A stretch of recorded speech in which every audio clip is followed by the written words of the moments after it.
Assalamualaikum warahmatullahi wabarakatuh. A'udzu billahi minasyaitonir rajim. Bismillahirrahmanirrahim. Alhamdulillahi rabbil alamin kafa. Wassalatu wassalamu ala sayyidinal mustafa wa ala alihi wa sahbihi ahli sidqi wal wafa. Qala Allahu ta'ala fil Qur'anil Karim, a'udzu billahi minasyaitonir rajim. Bismillahirrahmanirrahim. Ya ayyuhalladzina amanu kutiba 'alaikumus syiyamu kama kutiba 'alal ladzina min qablikum la'allakum tattaqun. Wa qala an-nabiyyu sallallahu alaihi wasallam, kam min shaimin laisa lahu min siyamihi illal ju'u wal adus. Al-hadits amma ba'd. Yang kami hormati kepada Kepala SMA Negeri 15 Semarang, serta Bapak Ibu guru dan karyawan, dan tidak lupa anak-anakku semuanya yang berbahagia. Marilah kita panjatkan rasa syukur kita kehadirat Allah Subhanahu wa Ta'ala, karena dengan limpahan rahmat, hidayah serta inayahnya kita semuanya bisa bertatap muka walaupun mukanya sangat berjauhan. Maka dari itu tidak mengurangi rasa syukur kita kehadirat Allah Ta'ala. Marilah kita panjatkan rasa syukur ini dengan ucapan Alhamdulillahirabbil alamin. Sholawat serta salam semoga selalu tercurahkan keharibaan junjungan kita Nabi Agung Muhammad sallallahu alaihi wasallam. Biqaulina Allahumma sholli ala sayyidina Muhammad wa ala ali sayyidina Muhammad. Dengan harapan semoga kita semuanya dapatkan syafaatul uzmanya kelak di hari kiamah. Amin amin ya rabbal alamin. Anak-anakku sekalian, kita harusnya bersyukur karena kita masih diberi umur yang panjang, sehingga pada saat ini kita bisa melaksanakan kewajiban yang dinamakan dengan puasa di bulan Ramadan.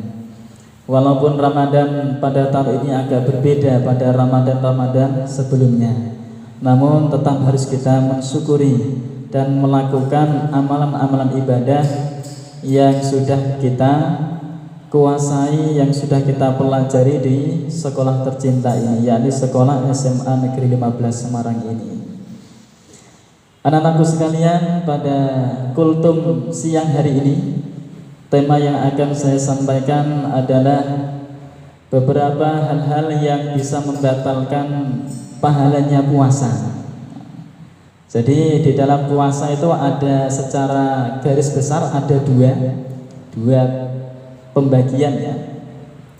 Yang pertama itu adalah perkara yang bisa membatalkan puasanya batal. Yang kedua adalah puasanya tetap sah, hanya saja pahalanya itu lebur atau tidak ada pahalanya sama sekali.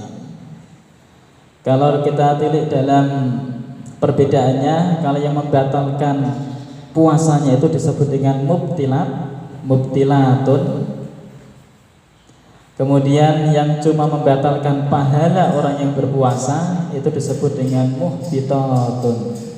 Mubtilatun membatalkan puasanya, muhbitatun itu membatalkan cuma dalam segi pahala atau ganjarannya. Sesuai hadis yang saya bacakan tadi yang berbunyi kam min shaimin, banyak sekali orang yang berpuasa, laisa lahu min siyamihi, tidak ada bagian dari puasanya, tidak mendapatkan apa-apa balasan dari puasanya, tidak memperoleh apa-apa dari puasanya, illal ju'u, kecuali cuma lapar, wal atasu, dan dahaga. Bahasanya tadi rubba shaimin, kam min shaimin, banyak sekali orang yang berpuasa tidak dapat apa-apa, cuma lapar dan dahaga.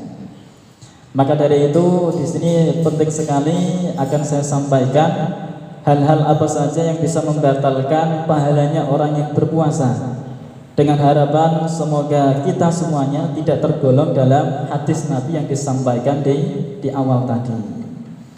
Hal-hal yang bisa membatalkan pahalanya orang yang berpuasa di sini ada 6. Dicatat dengan baik, jumlahnya ada 6 gini ya, 6. Ini Pak ya, 6. Yang pertama adalah sesuatu yang sudah tidak asing lagi di telinga kita, bahkan terkadang tidak kita sengaja kita lakukan. Apa itu? Yang pertama adalah al-ghibatu. Ghibah, ngerasani, metani orang lain, metani wong liya. Nah, tidak mau metani dirinya sendiri, mencari keburukannya sendiri, tapi orang tersebut lebih suka mencari keburukan, kekurangan yang dimiliki oleh orang lain. Itu ghibah, menggunjing, menggosip, atau lagi bahasanya apa itu? Entertainment ya. Insert, bahasa di televisi banyak sekali. Maka kalian ketika nonton televisi harus berhati-hati.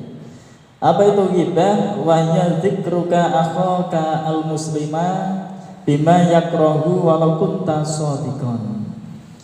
Artinya ghibah itu adalah kamu menyebutkan, membicarakan tentang orang lain yang ketika orang lain tadi mendengarnya, orang lain itu akan marah. Walau kunta shadiqan, walaupun apa yang kalian bicarakan itu memang benar dengan kenyataannya. Itu ghibah. Jadi ketika yang kita bicarakan kok sama dengan kenyataannya, itu disebut ghibah. Tapi ketika yang kita bicarakan tidak sesuai dengan kenyataannya, itu disebut dengan fitnah. Nah, seperti yang saya sampaikan kemarin ketika saya mengisi kajian di IG itu ya, dan saya singgung sedikit tentang itu. Ketika sama disebut dengan ghibah, ketika tidak sama dengan kenyataan disebut dengan fitnah. Kedua-duanya sama-sama berdosa. Makanya jangan sekalian. Yang kedua adalah an-namimah. An-namimah atau mengadu domba. Nah, ini kalau yang kita adu orang berarti tidak mengadu domba lagi, tapi mengadu manusia. Bahasanya seperti itu, an-namimah. Apa itu namimah? Mengadu domba, mengadu orang. Naklul kalami biqasdi iqail fitnah, memindah perkataan orang lain ke orang lain yang berikutnya dengan qasdu, dengan tujuan untuk menimbulkan sebuah fitnah atau perpecahan. Dia tidak bilang seperti ini, tapi kita sampaikan kepada dia seperti itu. Akhirnya si A dengan si B bermusuhan, bertengkar, saling bunuh-membunuh. Nah, berarti kita termasuk orang yang namimah, melakukan namimah atau mengadu domba. Kok kita dalam keadaan berpuasa, maka hukumnya puasa kita secara zahir tetap sah, tapi secara pahala tidak ada nilainya sama sekali. Itu yang kedua. Nah, ini kultum harus cepat, kuliah 7 menit. Yang ketiga adalah al-kadhibu, kadhib atau berdusta, ngapusi. Sebenarnya A dibilang B, sebenarnya B dibilang A, itu kadhib, berdusta. Wa huwa al-ikhbar bi ghairil waqi, memberikan sebuah kabar dengan tanpa adanya kesesuaian dengan kenyataan. Kabar-kabar kalau di sana ada orang yang mati terkena corona, ternyata tidak. Berarti ini termasuk kabar yang tidak benar, kadhib namanya, dusta. Kalau orang sekarang itu, kalau zamannya Pak Nanang disebut dengan hoax, tidak boleh, dusta. Puasanya langsung lebur pahalanya. Kemudian yang keempat adalah an-nadharu lima yahrumu aw lima yahilu bisyahwah, melihat sesuatu yang hukumnya adalah haram, sesuatu yang hukumnya haram kita lihat, atau melihat gambar yang tidak senonoh. Dalam keadaan puasa kita melihat gambar seperti itu, kalau astagfirullah tapi tangannya seperti ini, berarti lebur pahala kita. Yang benar bagaimana? Istighfar, langsung mengalihkan pandangan kita kepada objek yang lainnya. Itu caranya. Yang kelima adalah al-yaminul kadzibah, yakni sumpah dengan dusta.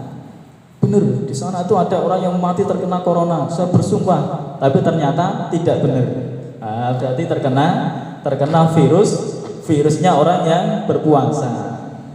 Apa virusnya? Virusnya bisa memakan pahala puasa kita.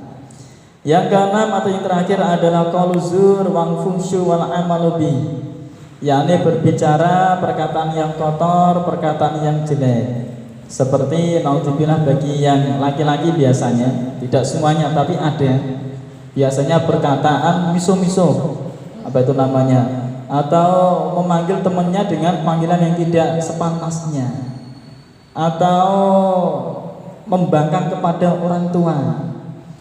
Atau mengucapkan nama-nama hewan yang ada di kebun binatang kepada temannya. Nah, itu hukumnya langsung pahala puasa baginya langsung terhapuskan. Sekali lagi walaupun puasanya tetap sah. Nah, secara kesimpulan itulah tadi ada 6 perkara yang bisa membatalkan pahalanya orang yang berpuasa. Makanya marilah pada puasa pada tahun ini kita tingkatkan kualitas keimanan, ketakwaan dan amal soleh kita, sehingga nanti pada tahun ini lebih baik dibanding tahun-tahun sebelumnya. Cukup itu yang bisa saya sampaikan. Mohon maaf apabila ada kekhilafan, kekurangan.